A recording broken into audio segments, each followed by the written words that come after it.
त्यांचे चालूच असतील. स्क्रीन शेअर करतोय.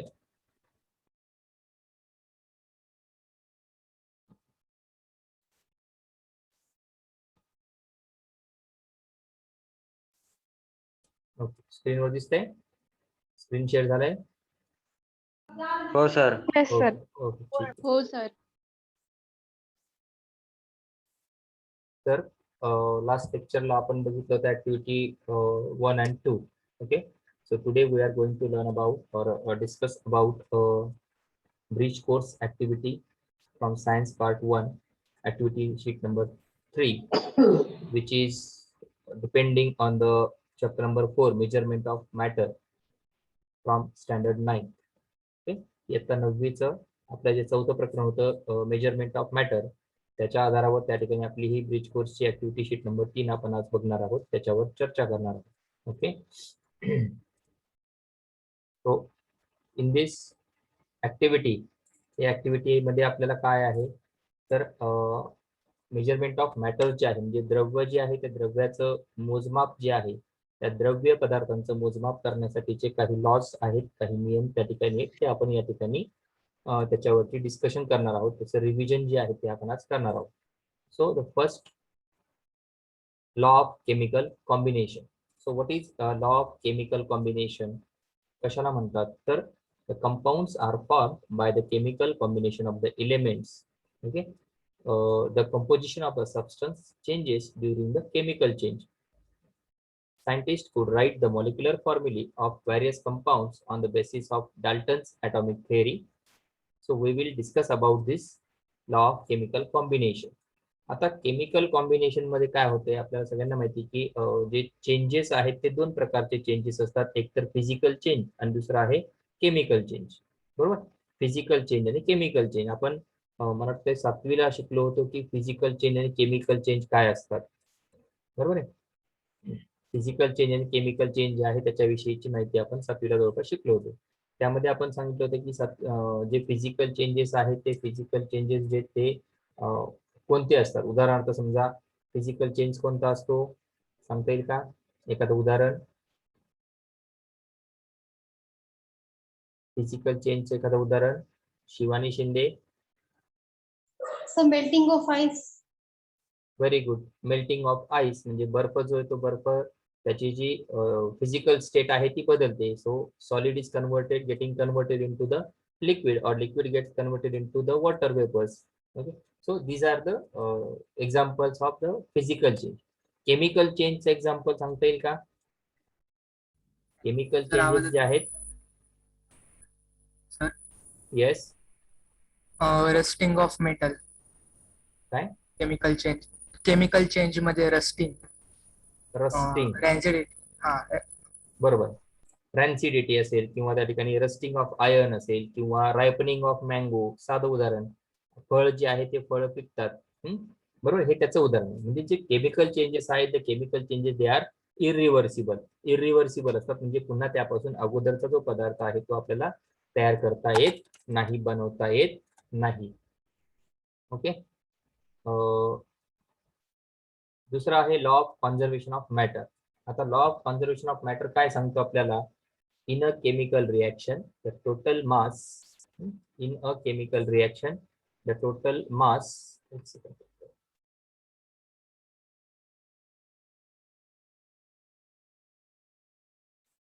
इथे दिसते बघा. In a chemical reaction the total mass of the reactant is same as that of the total mass of the products formed due to the chemical reactions. म्हणजे law of conservation of matter मध्ये काय सांगतं तर law of conservation of matter मध्ये असं आपण सांगतो, law of conservation of matter, conserve करणे म्हणजे जतन करून ठेवणे किंवा आहे तेवढं जमावून मध्ये. तर मग जेव्हा रिॲक्शन होत असते तर रिॲक्शन होत असताना त्या ठिकाणी जे रिॲक्टंट्स जे आहेत की ज्यांच्यामध्ये केमिकल रिॲक्शन होणार आहे त्याला आपण रिॲक्टंट म्हणतो. बरोबर, मग जे रिॲक्टंट्स आहेत, सो द अमाऊंट ऑफ रिॲक्टंट्स, जेवढे रिॲक्टंट्स आहे किंवा the total mass of the reactant is similar as that of the total mass of the products. म्हणजे रिॲक्टंट्सचं जेवढं मास आहे, वस्तुमान आहे, तेवढ्याच वस्तुमानामध्ये काय तयार होत असतात तर त्याचे प्रॉडक्ट्स जे ते तयार होतात. म्हणजे असं काही नाही की कमी मास असलेले रिॲक्टंट्स एकत्र आले आणि त्यांच्यापासून खूप जास्त वस्तुमान असलेले मास असलेले त्या ठिकाणी प्रॉडक्ट्स जे आहेत ते प्रॉडक्ट्स तयार झाले, असं त्या ठिकाणी होत नाही. तो जेवढ्या अमाऊंट मध्ये रिॲक्टंट आहेत तेवढ्याच अमाऊंट मध्ये त्या ठिकाणी प्रॉडक्ट जे ते सुद्धा तयार होतात. त्याला आपण म्हणतो law of conservation of matter. आणि त्याचा ह्या सगळ्या गोष्टींचा जो डिस्कव्हरी आहे ती कोणी केलेली आहे, एक फ्रेंच सायंटिस्ट आहे, त्यांचं नाव आहे अँटोनी लेवायझर. 1785 साली त्यांनी त्याचा डिस्कवर जे आहे ते केलेला आहे. त्यानंतर नेक्स्ट आहे law of constant proportion. Law of constant proportion, बरोबर.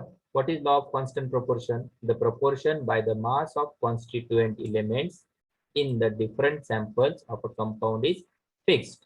म्हणजेच काय तर वेगवेगळ्या कंपाऊंड्स मध्ये आढळून येणारे जे काही एलिमेंट्स आहेत त्यांचं मास नेहमी सारखंच असतं. उदाहरणार्थ कसं, समजा H2O, त्याच्यामध्ये समजा आपण त्या ठिकाणी जर म्हटलं की H2O मध्ये ऑक्सिजन जे आहे त्या ऑक्सिजनचं मास किती आहे, अणुवस्तुमान त्याचं किती आहे, तर 16 आहे, 16 आहे.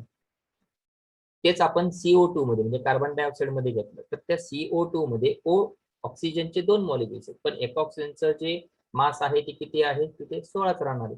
म्हणजे वेगवेगळे कंपाऊंड जरी घेतले तुम्ही, पण त्या प्रत्येक वेगवेगळ्या कंपाऊंड मध्ये आढळणारे जे एलिमेंट आहेत त्यांचं जे मास आहे ते काय मिळतं, नेहमी इट इज फिक्स्ड.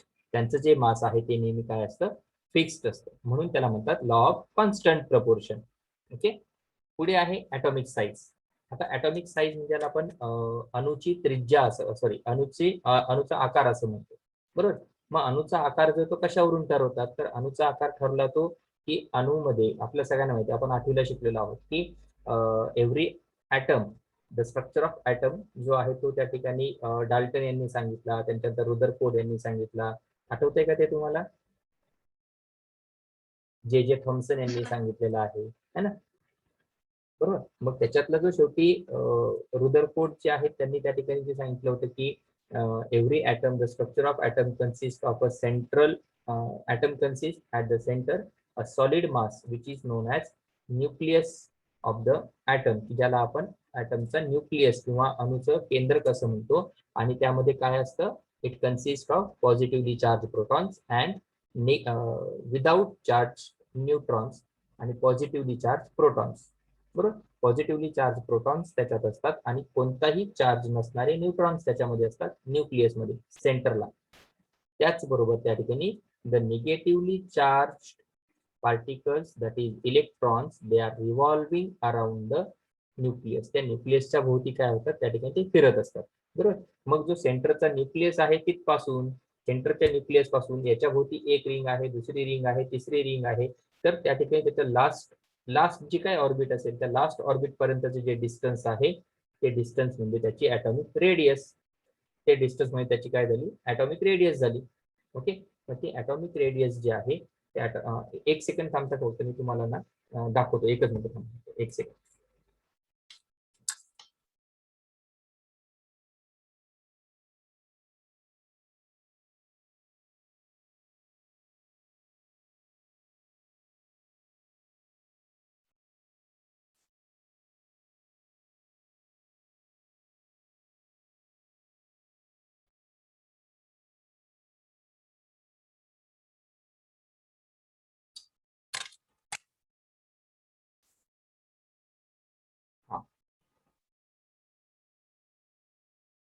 आता समजा माझं स्क्रीन तर दिसतंय, पण माझा व्हिडिओ दिसतोय का तुम्हाला कोणाला? स्क्रीन दिसते, व्हिडिओ पण दिसतोय? नाही, मी स्वतः दिसतोय हो का? सर. मी दिसतोय? ओके हो ओके, हो. ठीक आहे. हो सर. आता समजा हे माझ्याकडे आहे ॲटमचा सेंटर म्हणजे न्यूक्लियस. ओके. आता याच्या भोवती असणारी जी फर्स्ट ऑर्बिट आहे, याच्या भोवती दिसणारी जी फर्स्ट ऑर्बिट दिसते का तुम्हाला? ही फर्स्ट ऑर्बिट समजा उदाहरणार्थ, ही तुमची जी फर्स्ट ऑर्बिट आहे ती काय तुमची, समजा त्या ऑर्बिटला आपण काय म्हणतो, के शेल म्हणतो, बरोबर आहे ना, के शेल म्हणतो आपण त्याला. आता याच्या भोवती अजून समजा सेकंड ऑर्बिट असेल त्याच्या बाजूला, बरोबर आहे. हे जरा थोडंसं पकडायला कन्फ्युजिंग आहे, पण तरी ट्राय करतो, दिसेल तेव्हा खरं स्क्रीनवरती. ओके. मग आता ह्या न्यूक्लियस पासून या फर्स्ट ऑर्बिट, न्यूक्लियस पासूनची जी फर्स्ट ऑर्बिट आहे, लास्ट, आता याच्या संदर्भात लास्ट ऑर्बिट ही झाली, एकच ऑर्बिट.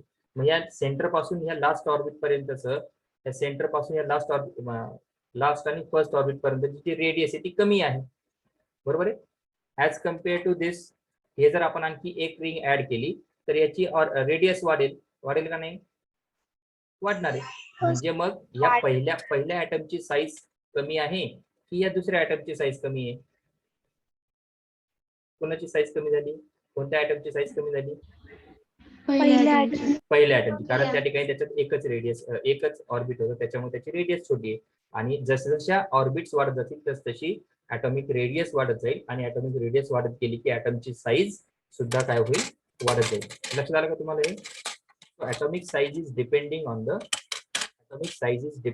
the atomic radius. आणि atomic radius कशी वाढते तर तुम्हाला मी आता सांगितलं की whenever there is a addition of new orbit or new shell in an atom, the atomic radius will go on increasing and ultimately there is increase in the size of atom.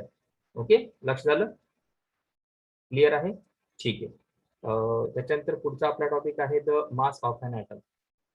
Okay, the mass of an atom, प्रत्येक अणूचं अणुवस्तुमान. आता प्रत्येक अणूचं अणुवस्तुमान जे आहे ते कुठं आहे? तर वस्तुमान कुठं एकवटलेलं असतं? तर the mass of an atom is totally concentrated in its nucleus, सेंटरला, त्याच्या न्यूक्लियसला त्या ठिकाणी ते प्रत्येकाचं काय केलेलं असतं तर अणुवस्तुमान जे ते एकवटलेलं असतं. आणि मग त्या न्यूक्लियसमध्ये कोण आहे? तर न्यूक्लियसमध्ये पॉझिटिव्हली चार्ज प्रोटॉन्स असतात आणि कोणताही चार्ज नसलेले न्यूट्रॉन्स त्यामध्ये असतात. म्हणजे protons plus neutron is equals to atomic mass number. आपण 8वीला ॲटॉमिक नंबर आणि ॲटॉमिक मास नंबरची डेफिनेशन शिकलो होतो, है ना. ॲटॉमिक मास नंबर म्हणजे अणुवस्तुमानांक की ज्यामध्ये प्रोटॉन्स आणि न्यूट्रॉनची बेरीज होते, आणि ॲटॉमिक नंबर म्हणजेच द नंबर ऑफ इलेक्ट्रॉन्स और नंबर ऑफ प्रोटॉन्स. ओके, लक्षात ठेवा, तुम्हाला ते पुढे 11वी 12वीला पण कामात येणार आहे. जर चुकून यावर्षी पास झाला तर पुढच्या वर्षी तुम्हाला ते कामात येईल सगळ्यांना, आहे की नाही. पुढे जाऊया.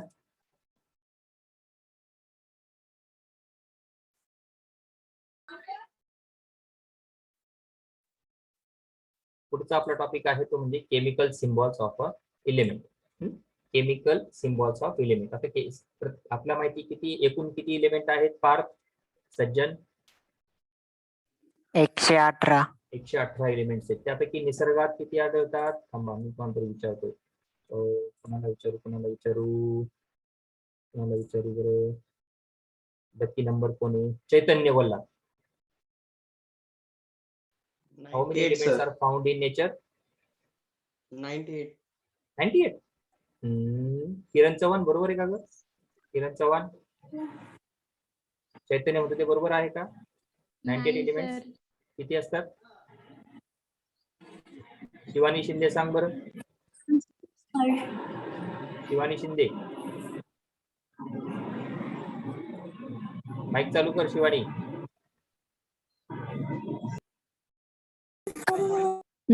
नाही माहित. अरे बापरे, आता कोण सांगेल मला निसर्गात किती आढळतात ते? कोण? प्रांजल सांग. Oh, sir, out of 118 elements, 92 elements are natural and the rest are the man-made. Very good. Out of 118 elements, only 92 elements they are found in nature. Okay, and the other remaining all elements they are artificial or they are man-made. बरोबर आहे. एकूण 118 elements आहेत. लक्षात ठेवा, पुढच्या वर्षी 11वीला गेलात, सायन्सला admission मिळालं, केमिस्ट्रीचा तास आला, शिक्षकांनी विचारलं तर तिथं डांबरे सरांचं नाव घालवू नका. ओके, आमच्या नावाचा उद्धार तिथं होईल, तसं होऊ देऊ नका. एकूण 118 एलिमेंट असतात. चैतन्य लक्ष देते का बाळा? बोलणार. एकूण 118 एलिमेंट्स असतात. त्या 118 एलिमेंट्स पैकी 92 एलिमेंट्स हे निसर्गात आढळतात. 92 elements are found in nature, आणि रिमेनिंग जेवढे आहेत ते सगळे आर्टिफिशियल आहेत किंवा ते सगळे मॅनमेड आहेत. ओके, मग आता हे 118 एलिमेंट जे त्यांना काय केलं तर त्यांना लक्षात कसं ठेवायचं तर त्या प्रत्येक वेळी त्यांचं नाव लिहिण्यापेक्षा त्यांना काहीतरी सिम्बॉल दिला गेला. आणि मग सिम्बॉल देण्यासाठी कसला वापर झाला तर सिम्बॉल देण्यासाठी त्यावेळी प्रत्येक ठिकाणी काय झालं तर सिम्बॉल देण्यासाठी त्या ठिकाणी त्या प्रत्येक एलिमेंटचं जे नाव आहे त्याचं फर्स्ट लेटर वापरलं गेलं. Okay, so there is a use of first letter of that element. So when there is the first letter of the element will be same, okay, then the first and second letter will be used. पहिला जर नावातलं पहिलं जे त्या ठिकाणी letter आहे ते जर काही एलिमेंटचं सेम असेल तर पहिलं आणि दुसरं वापरलं गेलं. समजा पहिलं आणि दुसरं पण कॉमन असेल तर पहिलं आणि तिसरं एखाद्या त्या ठिकाणी वापरलं. म्हणजे अशा प्रकारे त्यांचे लेटर्स जे आहेत ते दिले गेले. त्याला आपण सिम्बॉल म्हणतो. म्हणजे हायड्रोजन H आहे, बरोबर, कार्बनचा C आहे, कॅल्शियमचा पण Cच येतो. मग कॅल्शियम साठी काय वापरला, C आणि A वापरला गेला, बरोबर. सीजियम मध्ये पण CaE त्या ठिकाणी येतो. मग तिथं C आणि A कॉमन झाला, मग तिथं C आणि S वापरला गेला. क्लोरीन, कार्बन त्या ठिकाणी C पहिला लेटर आहे म्हणून त्या ठिकाणी C आणि L वापरला गेला. म्हणजे अशा प्रकारे त्या ठिकाणी केमिकल सिम्बॉल जे ते दिले गेले. त्यानंतर पुढे आहे molecular mass. Molecular mass means what? The molecular mass of substance is the sum of atomic mass of sum of the atomic mass of atoms in a single molecule. आता याचा अर्थ काय बघूया. मॉलिक्युलर मास म्हणजे समजा उदाहरणार्थ तुमच्याकडे एक मॉलिक्यूल आहे हायड्रोजनचा H2O, बरोबर आहे. या H2O चा मॉलिक्युलर मास, ॲटॉमिक मास वेगळं. ॲटॉमिक मास म्हणजे प्रत्येक ॲटमचं त्या ठिकाणी आहे. मॉलिक्युलर मास म्हणजे त्या ठिकाणी एका मॉलिक्यूल मध्ये जेवढे काही ॲटम्स असतील त्या सगळ्यांच्या ॲटॉमिक मासची बेरीज. ओके, हायड्रोजन H2O तुमच्याकडे आहे, हायड्रोजनचं मास आहे 1, ऑक्सिजनचं मास आहे 16, बरोबर आहे. मग H2O मध्ये हायड्रोजन किती आहेत?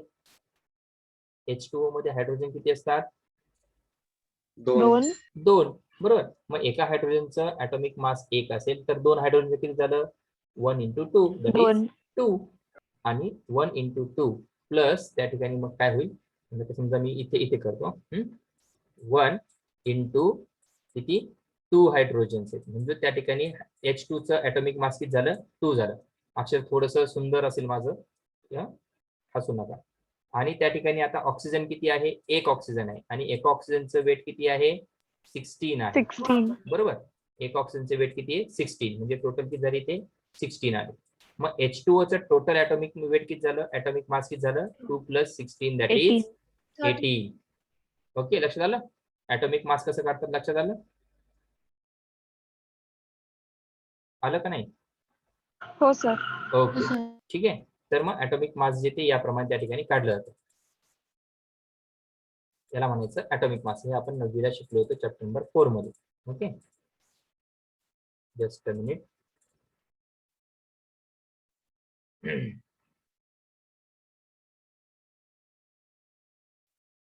पुढे जाऊया. ठीक आहे, last is valency. So valency is what? Valency means what? Valency means the capacity of an element to combine is called its valency. प्रत्येक एलिमेंटची इतर एलिमेंट्स बरोबर कंबाईन होण्याची जी कॅपॅसिटी आहे त्याला म्हटलं जातं काय? त्या एलिमेंटची व्हॅलेन्सी, त्या ॲटमची त्या ठिकाणी व्हॅलेन्सी. आता ही व्हॅलेन्सी कशी ठरते हे आपल्याला माहिती आहे. बघा, थोडक्यात सांगतो पटकन. की स्क्रीन दिसते का? हो सर.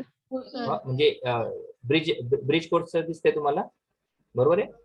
हो सर. ओके ओके, ठीक आहे. मग समजा एक एलिमेंट आहे, प्रत्येक एलिमेंटला त्या ठिकाणी काय होतं? स्टेबल व्हायचं आहे आणि स्टेबल होण्यासाठी त्याला कशाची गरज असते? सो त्या प्रत्येक एलिमेंटला त्याच्या लास्ट ऑर्बिट मध्ये ड्युप्लेट किंवा ऑक्टेट कम्प्लीट करायची गरज असते. शिवानी शिंदे, डोक्यावरून जाते का फार बाळा? जास्त ओव्हरलोड होतोय का? नाही सर. नक्की तू अशी एकदम डोक्याला हात लावून बसली, मला वाटलं काय होतंय नक्की, खूप जास्त ओव्हर झाली की काय? नाही ना? Okay okay.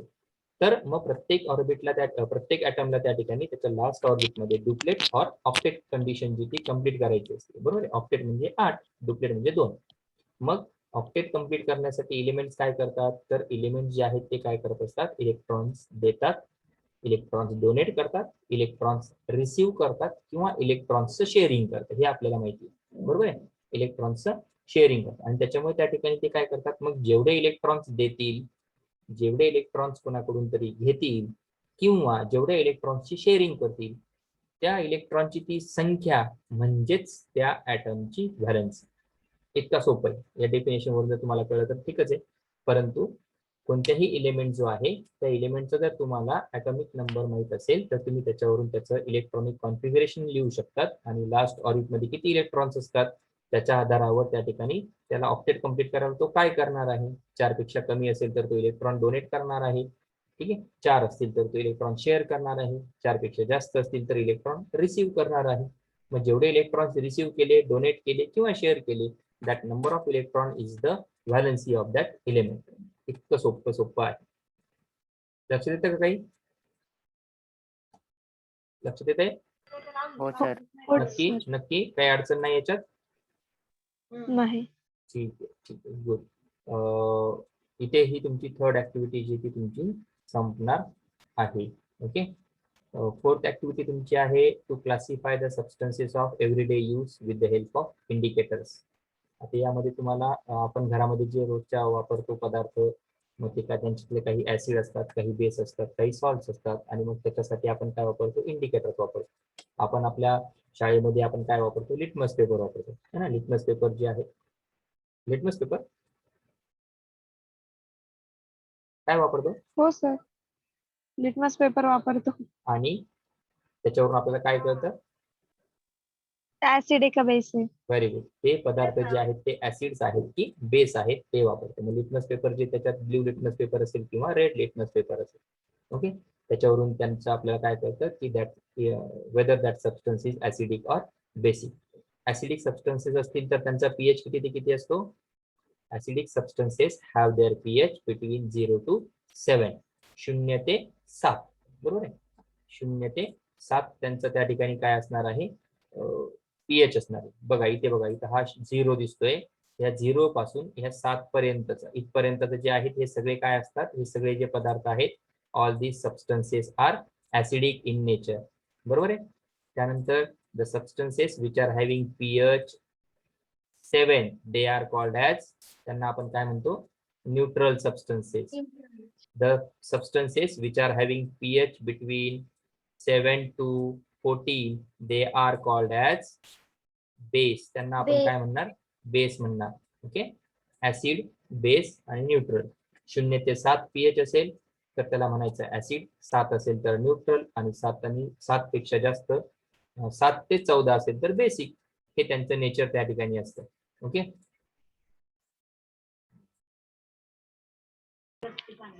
सर न्यूट्रल आणि सॉल्ट मध्ये काय डिफरन्स असतो. न्यूट्रल आणि सॉल्ट मध्ये. सॉल्ट्स आणि all the salts they are neutral in nature. सगळ्यात बेसिक. ओके. सगळे जे सॉल्ट्स आहेत ना ते सगळे काय आहेत, ते नेचर मध्ये तुमचे न्यूट्रल आहेत. ओके, म्हणजे आपण जे तसं नसतं तर आपण सॉल्ट्स जे ते एवढे खाल्ले नसते किंवा त्यांचे ऍक्च्युली आपल्याला उपयोग पण नसता खरं तर. म्हणजे आपण आपलं मीठ खातो, सोडियम क्लोराईड, त्याचं नेचर जे ते कसं आहे तर बेसिकच आहे खरं तर. ओके, सबस्टन्सेस, ऍसिड्स आणि बेस. ओके, ऍसिड असेल, acidic substances they are having sour taste. सोअरचा अर्थ काय समीक्षा? आंबट. आंबट, बरोबर आहे. All the acidic substances they are having sour taste.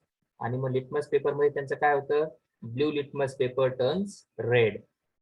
Acidic substances मध्ये blue litmus paper turns red. आणि रेड टाकला तर काय होईल चैतन्य? जर रेड लिटमस पेपर टाकला तर काय होईल? रेडच राहील. व्हेरी गुड, तो रेडच राहील, त्याच्यामध्ये नो चेंज. ओके. हळद जी आहे त्या हळदीमध्ये जर आपण ऍसिडिक सबस्टन्स टाकले तर त्यांचा कलर जो तो येलो कलरचा होतो. मिथिल ऑरेंज मध्ये ते पिंक कलर दाखवतात. फिनॉल्फथेलिन मध्ये ते कलरलेस असतात. हे सोल्युशन आहेत हा, मिथिल ऑरेंज, फिनॉल्फथेलिन हे इंडिकेटर आहे सगळे. लिटमस, टर्मरिक, मिथिल ऑरेंज आणि फिनॉल्फथेलिन. त्यातला बेस जे आहे they are having bitter taste. Bitter म्हणजे काय तर त्यांची जी चव आहे ती कशी असते. बिटर म्हणजे काय? कडू असते, कडवट असते, बरोबर आहे. जे बेस आहेत त्या बेसमध्ये जर आपण रेड लिटमस पेपर टाकला तर तो ब्ल्यू होतो, कन्वर्ट होतो, आणि ब्ल्यू टाकला तर तो ब्ल्यूच राहतो. हळदीमध्ये त्यांचं सोल्युशन जे त्याचा कलर रेड येतो, मिथिल ऑरेंज मध्ये येलो असतो, तर फिनॉल्फथेलिन मध्ये त्याचा कलर पिंक असतो. पुढे आहे Arrhenius theory of acids and basis. मग आता अरेनियस या शास्त्रज्ञांनी त्यांच्या डिस्कव्हरीनुसार, त्यांनी केलेल्या अभ्यासानुसार ऍसिड आणि बेस म्हणजे काय ते सांगितलेले की acid is a substance which on dissolving in water gives rise to H+ ion. म्हणजे ऍसिड म्हणजे असे सबस्टन्सेस असतात की जे जर त्यांना आपण पाण्यात डिझॉल्व्ह केलं तर त्या ठिकाणी त्यांच्यापासून काय मिळतं आपल्याला, त्यांच्यापासून आपल्याला काय मिळत असतात, H+ आयन्स जे ते मिळत असतात. ओके, मग असे सबस्टन्सेस की ज्यांच्यापासून H+ आयन मिळतात त्यांना म्हणायचं ऍसिड अकॉर्डिंग टू अरेनियस. आणि the substances which on dissolving water gives rise to OH- ion, की ज्या पदार्थांपासून आपल्याला पाण्यामध्ये विरघळल्यानंतर त्यांच्यापासून OH- आयन मिळतात त्यांना म्हणायचं बेस. ऍसिडचं उदाहरण HCl, साधं उदाहरण दिलं बघा, HCl. हायड्रोक्लोरिक ऍसिड जर आपण पाण्यात डिझॉल्व्ह केलं तर त्यापासून H+ वेगळं होतात आणि Cl- आयन्स वेगळे होतात. तसंच सोडियम हायड्रॉक्साईड जर टाकलं तर Na+ मिळतात आणि OH- म्हणजे आपल्याला OH- जर मिळाले तर ते बेस आणि H+ मिळाले तर ते ऍसिड्स. ओके, अकॉर्डिंग टू काय, अकॉर्डिंग टू अरेनियस. ओके, पुढे जाऊया. Classification of acids and bases according to the dissolution. आता डिसोल्युशन म्हणजे डिझॉल्व्ह होणे, डिझॉल्व्ह. स्ट्रॉंग ऍसिड्स आणि स्ट्रॉंग बेस. आता वीक ऍसिड किंवा वीक बेस असतील तर they does not dissociate completely in aqueous solution. म्हणजे जर एखादा ऍसिड खूप वीक ऍसिड असेल तर ते पाण्यामध्ये त्यांचं जे सोल्युशन आहे ते सोल्युशन पाण्यामध्ये त्यांना आपण डिझॉल्व्ह केल्यानंतर ते कम्प्लिटली सेपरेट होत नाही, डिझॉल्व्ह होत नाही. उदाहरणार्थ CH3COOH मिथॅनोइक ऍसिड आपण त्याला म्हणतो, किंवा NH3 अमोनिया असं म्हणतो. Alkali bases which are highly soluble in water, म्हणजे असे बेसेस की जे पाण्यामध्ये काय आहेत, खूप जास्त प्रमाणात काय आहेत, सोल्युबल आहेत, त्याला आपण म्हणतो अल्कली असं म्हणतो. सोडियम हायड्रॉक्साईड किंवा potassium hydroxide are alkalis. Basicity of acids. The number of H+ ions obtainable by the dissociation of one molecule of an acid is called the basicity of acids. आपण एक acid जे आहे, एक ऍसिडचा एक molecule जर आपण पाण्यात डिझॉल्व्ह केला तर त्याच्यापासून जेवढ्या संख्येमध्ये आपल्याला H+ आयन्स मिळतात ती संख्या म्हणजे त्याची बेसिसिटी आहे ऍसिडची. याच्या उलट आहे ऍसिडिटी ऑफ बेस. थोडस कन्फ्युजिंग शब्द आहेत. Basicity of acid, acidity of base. Okay, basicity of acid, शेवटचा शब्द लक्षात ठेवायचा, ऍसिड्स आहे है ना. हा ऍसिड्स आहे म्हणजे आपल्याला H+ आयन्स मिळणार आहेत. मग जेवढे नंबर ऑफ आयन्स मिळणार आहेत त्याला म्हणायचं त्याची बेसिसिटी. आणि ऍसिडिटी ऑफ बेस, शेवटचा शब्द इथे बेस आहे म्हणजे आपल्याला OH- आयन्स मिळणार आहे. आणि OH- आयन्स मिळणार आहेत, जेवढ्या नंबर मध्ये मिळणार आहेत ती त्यांची ऍसिडिटी झाली. लक्षात ठेवायला सोपं, थोडंसं डोकं लावून लक्षात ठेवूया आपण ते. ओके, पुढे आहे concentration of acids and bases. आता concentration of acid and bases, एक साधं उदाहरण सांगायचं. तुम्ही 2 ग्लास घेतले काचेचे, एका ग्लासमध्ये तुम्ही पूर्ण ग्लास भरून पाणी घेतलं आणि दुसऱ्या याच्यामध्ये तुम्ही अर्धा ग्लास पाणी घेतलं आणि दोन्ही याच्यामध्ये सारख्या आकाराचे 2 लिंब घेतले, लिंबू, लेमन, आणि दोन्ही त्याच्यात तुम्ही काय केले, त्याच्यात त्याचा रस जो लिंबाचा त्यात टाकला. मग आता मला सांगा कोणतं पाणी जास्त आंबट असेल? सर ज्यामध्ये कमी पाणी असेल अर्ध ते पाणी. पाणी जास्त बरोबर आंबट आहे, असेल. एकदम कॉमन आहे की नाही, एकदम सिंपल लॉजिकल गोष्ट आहे की ज्याच्यात तुम्ही पाणी कमी घेतलेलं आहे त्याच्यात तुम्ही 2 लिंब टाकले, रस टाकलाय, आणि दुसरा ग्लास भरून पाणी घेतलं आणि त्यात 2 लिंब टाकले. म्हणजे जिथं तुमचं जे सोल्युशन आहे ते सोल्युशनचं प्रमाण कमी असेल आणि त्यात तुम्ही टाकणारे जे सॉल्व्हंट आहेत त्याचं सोल्यूट आहे त्याचं प्रमाण जे जास्त असेल तर त्याच्यात त्याची कॉन्सन्ट्रेशन जे आहे ते जास्त असेल. सिंपल, इतकं सिंपल आहे ते. ठीक आहे, बाकीचं वाचण्याच्या भानगडीत पडायचं नाही त्याच्यात आपल्याला. पुढे आहे पीएच. टॉपिक महत्वाचा आहे. पीएच, पी म्हणजे पोटेन्स, पी फॉर पोटेन्स, आणि एच म्हणजे हायड्रोजन आहे. सो कोणत्याही सोल्युशन मध्ये H+ आयन्सचं असणारं प्रमाण, ओके, H+ आयन्सचं असणारं प्रमाण म्हणजे त्या सबस्टन्सचा पीएच. ओके, काहींमध्ये H+ असेल तर काहींमध्ये OH- असेल. H+ असेल तर त्याला आपण ऍसिड म्हणणार, OH- आयन्स असतील तर त्याला आपण म्हणणार बेस म्हणणार. आता मी आधी सांगितलं ऍसिड, न्यूट्रल आणि बेस कशाला म्हणतात ते. पुढे आहे डिसोसिएशन ऑफ आयन्स किंवा इलेक्ट्रॉलिसिस. पाणी घेतलं साधं पाणी, त्याच्यात काय केलंय त्या ठिकाणी एक कॉपरचा पॉझिटिव्ह पोल घेतला, एक कार्बनचा दुसरा निगेटिव्ह पोल घेतला आणि त्याच्यानं त्याला सर्किट कंप्लीट केलं आणि की आपण बंद केली, स्विच ऑन केलं की त्या ठिकाणी काय होईल की ते जे इलेक्ट्रॉन्स आहेत हे इलेक्ट्रॉन्सचा फ्लो त्या ठिकाणी होईल. कुठून कुठे होईल बघूया. कॉपरचा जो रॉड आहे पॉझिटिव्ह आयन Cu प्लस, त्याला आपण कॅथोडचे त्या ठिकाणी रिॲक्शन होणार आहे. त्या ठिकाणी इलेक्ट्रॉन्स जे ते डिपॉझिट होतील आणि ह्या Cu प्लसच्या रॉडवरती, त्या पोलवरती कॉपर डिपॉझिट होईल आणि दुसऱ्या कार्बनच्या याच्यावरती त्या ठिकाणी काय होईल, एनोडची रिॲक्शन होईल. Cu solid, it gives Cu2 plus plus 2 electrons. याच्यातले जे 2 इलेक्ट्रॉन्स बाहेर पडणार आहेत ती रिॲक्शन कुठे होईल, तुमची कॅथोड वरती होईल आणि एनोड वरती कॉपरची रिॲक्शन, त्यापासून कॉपरचे आयन्स तयार होतील. इलेक्ट्रॉलिसिस. डिसोसिएशन म्हणजे सेपरेशन. ओके. साधं पाणी आपण घेतलं, साध्या पाण्यामध्ये बीकर मध्ये पाणी घेतलं, त्यात मीठ टाकलं तर ते तसंच राहतं दिसतात. पण त्याच्यामध्ये जर आपण 2 इलेक्ट्रोड टाकले, एक पॉझिटिव्ह एक निगेटिव्ह इलेक्ट्रोड टाकला, सर्किट कंप्लीट केलं की त्यातनं इलेक्ट्रिसिटी फ्लो होते. हे आपल्याला माहिती आहे का, कारण त्याच्यामध्ये Na+ आयन्स सेपरेट होतात आणि Cl- क्लोरीन आयन सेपरेट होतात. म्हणजे त्या ठिकाणी आयन्स मॉलिक्यूल जो आहे त्याच्या आयन्सचं डिसोसिएशन होतं, सेपरेशन होतं आणि so that will provide a flow of electrons. त्यानंतर पुढे याच्या आधारावर त्या ठिकाणी आपल्याला आहे प्रॅक्टिसचे क्वेश्चन. ओके. शेअरिंग स्टॉप करतोय.